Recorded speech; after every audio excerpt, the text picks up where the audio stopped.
Hello दोस्तों, नमस्कार सभी मित्रों को हमारे एटेंड स्टडी चैनल में आप सभी का स्वागत है। तो दोस्तों, आप लोग कैसे हो?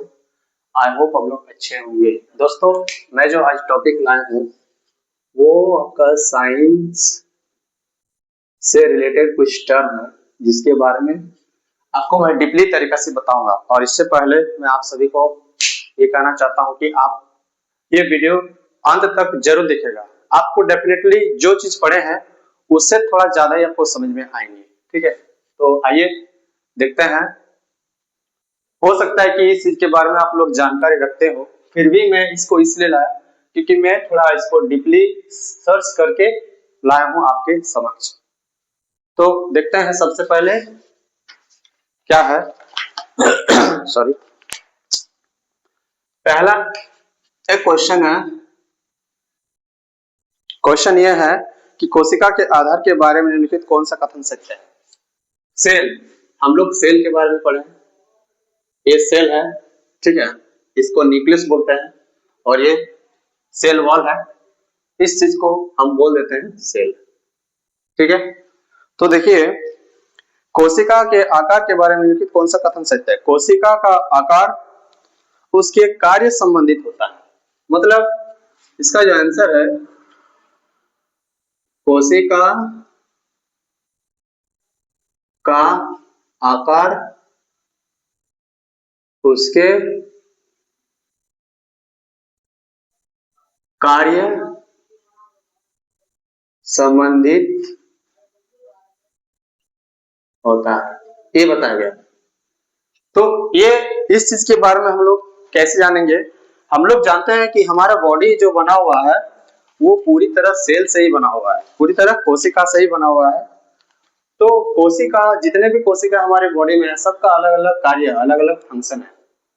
तो उसका फंक्शन को हम लोग तो जानेंगे ही, लेकिन वो किस तरह फंक्शन करता है उस चीज को भी हम लोग जानने की कोशिश करेंगे। जैसे पहले मैं लिया एक कोशिका लिया जिसको हम लोग बोलते हैं न्यूरॉन।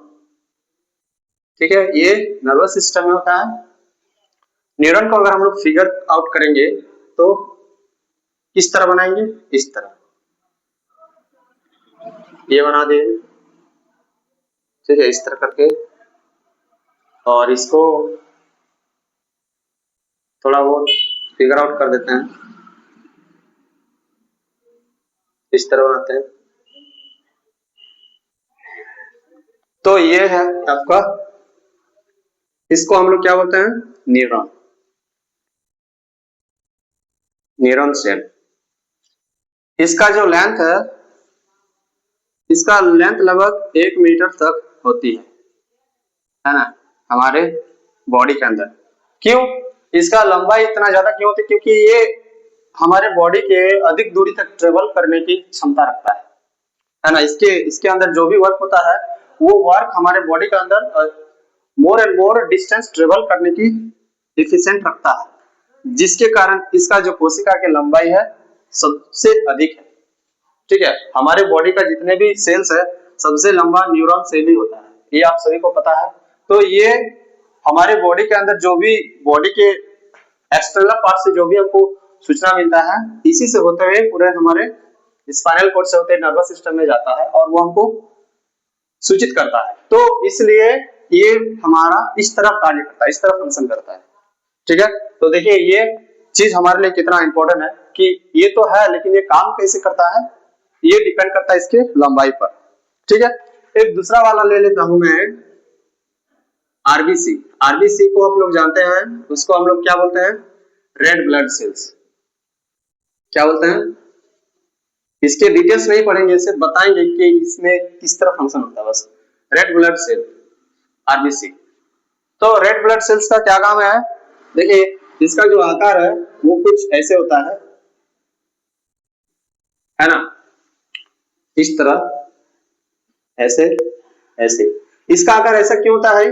क्योंकि ये हमारे बॉडी के अंदर जब ऑक्सीजन को कैरी करता है तो ये सबसे ज्यादा यही मेन फंक्शन करता है हमारे बॉडी के अंदर। ठीक है, तो ये क्या करता है? ऑक्सीजन को चिपका के हमारे बॉडी के हर हिस्से पर भेजता है। तो इसका ये काम है, इसलिए इसका जो फिगर आउट है वो कुछ इस तरह है, ताकि वो क्या करे, ऑक्सीजन के मॉलिक्यूल को चिपका के पूरे बॉडी में कैरी आउट कर सके, कैरी कर सके। ठीक है। अब एक है तीसरा वाला सेल, अगर हम ले लेंगे एग। हम लोग को पता है कि ये एग सेल जो है फीमेल बॉडी में पाई जाती है। ठीक है, ये न्यूक्लियस है और ये इसका जो साइज होता है वो बड़ा होता है, बिग। और जितने भी ये एग सेल होता है, हमारे बॉडी का जो सबसे बड़ा सेल है ह्यूमन बॉडी में, वो सेल ये एग होता है। ठीक है, एग सेल। तो ये क्या करता है, और हमारे बॉडी के अंदर जो सबसे छोटा मॉलिक्यूल है उसको हम लोग क्या बोलते हैं, स्पर्म। ये जैसे स्पर्म इस तरह है, कुछ इस तरह ट्रेवल करता है इस तरह करके। ठीक है, और ये चाहता है कि मैं इसके अंदर, स्पर्म जो चाहता है कि इसके अंदर ये घुस जाए, तो इसलिए इसका जो आकार जब तक बड़ा नहीं होगा तो स्पर्म को कैसे घुसा पाएगा। और ये घुसने के बाद क्या होता है, ये अंदर चला जाता है और ये एक क्या बनाता है, युग्मज बनाता है। ठीक है, जायगोट जिसको हम लोग बोलते हैं, ZYGOT, जायगोट। तो जायगोट बनाता है और जायगोट बनाने के बाद एम्ब्रायोटिक फॉर्मेशन होता है, जिससे बच्चा पनपने लगता है। तो ये जब तक बड़ा नहीं होगा तब तक स्पर्म को ये कैसे घुसा पाएगा, इसीलिए ये अपना साइज पे डिपेंड करता है। साइज पे डिपेंड होने के कारण क्या करता है, उस चीज को वो अपने अंदर इंटरिंग कर लेता है, घुसा लेता है। तो ये एक सेल का काम। तो इस तरह करके ये अपना फंक्शन हमारे बॉडी में करती है। उसी तरह तो इस तरह करके जितने 3-4 को जितना भी बताया मैं अपने बॉडी का सेल्स, वो कुछ इस तरह काम करता है। सब अलग अलग बॉडी का और बहुत सारा सेल है और वो बिलियन सेल्स हमारे बॉडी में पाई जाती है, तो उसका सबका अलग अलग फंक्शन है। ठीक है, तो ये चीज आपको समझ में आ गया होगा, आई होप। अब हम लोग थोड़ा चलते हैं, थोड़ा दूसरा चीज के बारे में बात करते हैं। हम लोग उस चीज को बोलेंगे क्या, उसको हम लोग बोलेंगे, इसको मिटा देते हैं। ठीक है,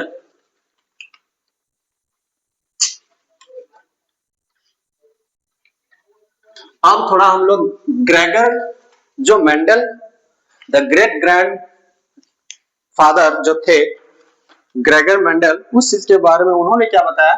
अच्छा, इससे पहले मैं थोड़ा बता दूं कि हमारे बॉडी में, जैसे देखिए, ये बॉडी का सेल फॉर्मेशन होके अटैचमेंट होते हैं हमारे बॉडी में, और ये किस तरह करके हमारे बॉडी के साथ कनेक्ट रहता है, उस चीज के बारे में मैं आपको बताने जा रहा हूं।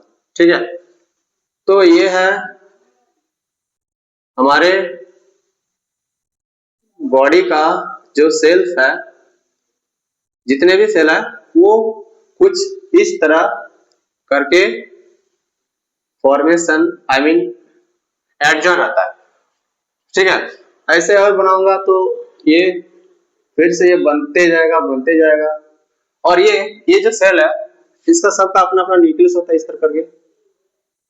हमको पता है भाई, न्यूक्लियस तो सेल में होता ही है, और बहुत सारा पार्ट्स होता है सेल के अंदर, जिसको हम लोग कोशिका बोलते हैं, है ना।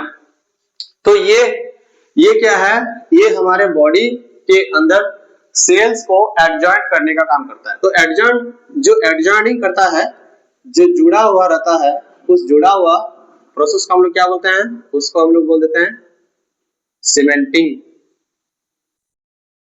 Cementing process.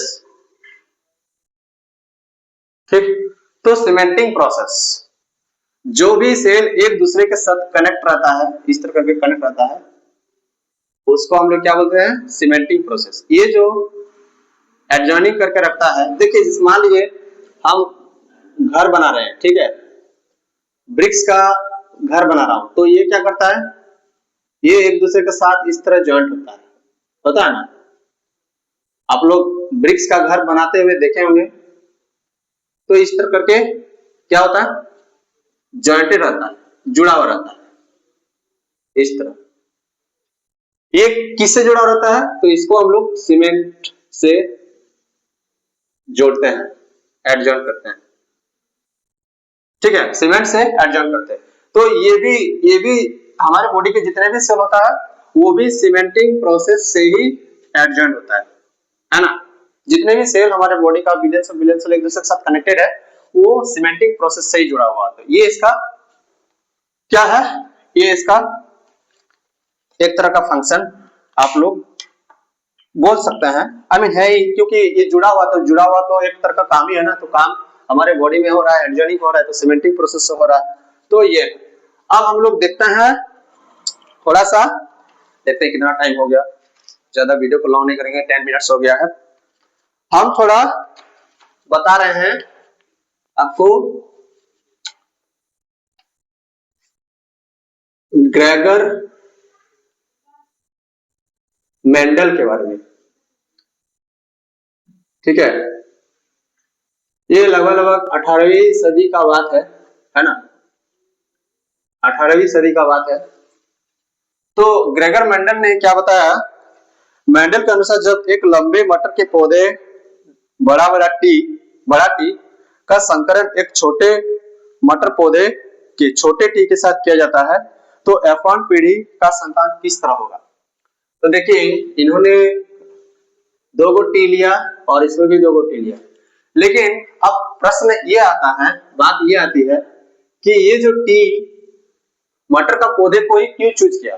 तो मटर का पौधे को चूज करने के लिए इसलिए उन्होंने सोचा क्योंकि मटर का जो पौधा होता है उसमें 7 विषम लक्षण जुड़े होते हैं, ठीक है। 7 को विषम लक्षण होता है जो एक दूसरे में वो जुड़ा होता है। 7 को विषम लक्षण अलग अलग विषम लक्षण होता है। अगर बात की जाए कि मटर के पौधे में किसी की हाइट अधिक होता है तो किसी का हाइट कम होती है।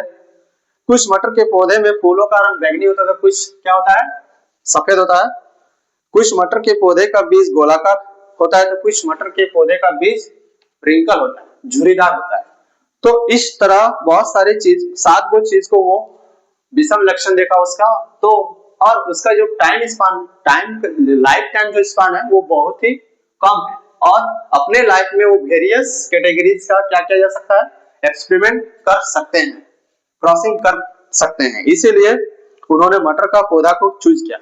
देखिए अगर वो मटर के पौधा को छोड़ के अगर ह्यूमंस के बारे में, ह्यूमंस के जेनेटिक के बारे में या फिर कोई जो लंबे टाइम तक सरवाइव करते हैं हमारे इस अर्थ पे, उस चीज का अगर एग्जांपल लेके क्या होता तो शायद ही वो एक्सपेरिमेंट उतना नहीं कर पाते जितना कि मटर के पौधे के साथ किया हो। क्योंकि उसका लाइफ मान लीजिए एक ह्यूमन का जो लाइफ होता है, एवरेज लाइफ कितना होता है, 70 इयर्स होता है ना। तो 70 साल में मान लीजिए वो एक ही एक्सपेरिमेंट कर पाया, उसके बाद उसका मौत हो गया। तो इस चीज को उन्होंने सोचा और सोचने के बाद क्या किया, उन्होंने मटर का पौधा को ही लिया, ठीक है। और मटर के पौधे को लेने के बाद वो बहुत ही जल्दी अपना परिणाम तक पहुंच गया। तो ये चीज है, इसलिए उन्होंने मटर का पौधा को चूज किया।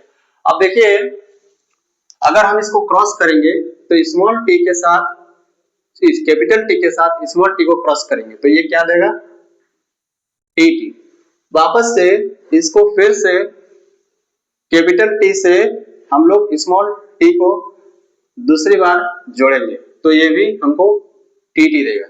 वापस से जब इसको क्रॉस कराएंगे इसके साथ तो ये भी टी देगा।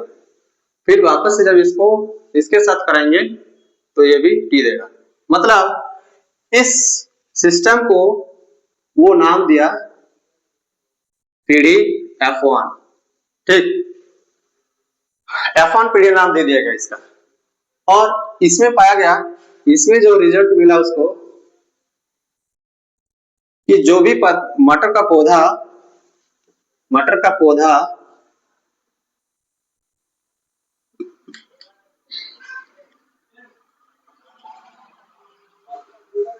की संतान उत्पन्न हुई, संतान उत्पन्न हुई, उसने सभी पौधा लंबा प्राप्त हुआ। और इस तरह करके उन्होंने इसको क्या बोल दिया, ये प्राप्त हुआ। उन्होंने ये बता दिया कि F1 पीढ़ी में सारे पौधे जो होंगे वो लंबे होंगे। तो उन्होंने ग्रेगन मेंडल जो साहब थे, उन्होंने फर्स्ट टाइम मटर के पौधे को एक्सपेरिमेंट किया, उसको क्रॉस किया, और क्रॉस करने के बाद उन्होंने बताया कि इसका नाम भी दे दिया गया F1 पीढ़ी, है ना, F1 जनरेशन।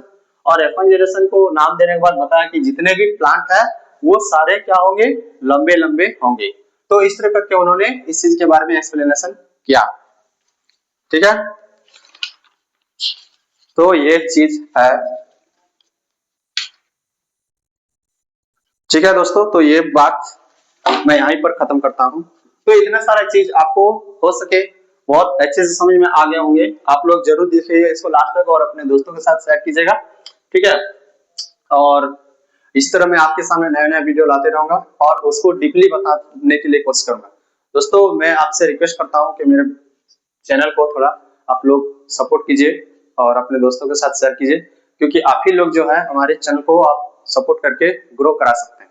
क्योंकि मैं जो भी मेहनत करता हूँ उसका हमको जो लग रहा है कि उतना जितना मैं मेहनत करता हूँ उतना मुझे फल नहीं मिलता है। इसलिए please please please I request you, मेरा चैनल को थोड़ा आप लोग सपोर्ट कीजिए। और देखिए अभी तो मैं नया नया बना रहा हूँ, हो सकता है कहीं कहीं मिस्टेक हो ही जाता है, तो इसके लिए आई अपोलोजाइज टू यू। तो आप लोग प्लीज मेरे चैनल को अपने दोस्तों के साथ शेयर कीजिए। ठीक है, और लाइक कीजिए, कमेंट भी कीजिएगा कहाँ कहाँ गलतियां हैं, मैं उसको इम्प्रूवमेंट करने के लिए कोशिश करूंगा। तब तक के लिए अब मिलते हैं अगले नेक्स्ट वीडियो में। जय हिंद, जय भारत।